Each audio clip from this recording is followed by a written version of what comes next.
Continuing with our 3-minute daily dose of Torah, dealing with the issue of a chok. How are we to understand the role of a chok?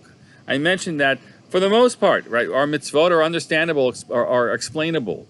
There are sifrei mitzvah, the Rambam, for example, or the Sefer Achinuch, who wrote books to help you understand the reason and meaning behind mitzvot.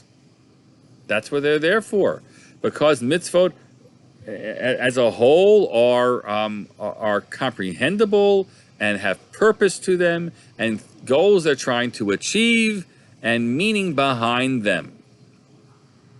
So what do we do with chukim? Why are there chukim? And said Rabbi Aaron Lichtenstein in a sicha that he offered. I actually heard him speak about this a few times, but one time at Yeshiva University also to a number of students, about the nature of our performance of mitzvot. Why do we do mitzvot? So we do mitzvot because, we like ta'amei ha-mitzvot. We appreciate those explanations that give us capacity to enter and comprehend what's there. But in the end, we need chukim to drive home the message that we do what we do not because they make sense, it makes sense to us, but we do what we do because God commanded it.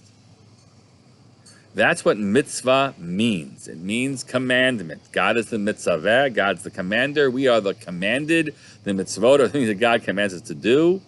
So it's great that we understand so much of the purpose and meaning behind them all, but to drive home the message that you ultimately are there to serve God as God's servant, we have an institution called chukim. We need a few of those in. Now, I've often thought about, how would most of us do with a religion that was all chukim?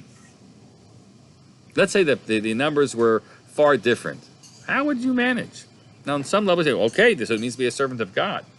But we really believe that God wants us to serve him with our minds, not just our bodies. And so our minds have to be cued in, and have to be participants in this process.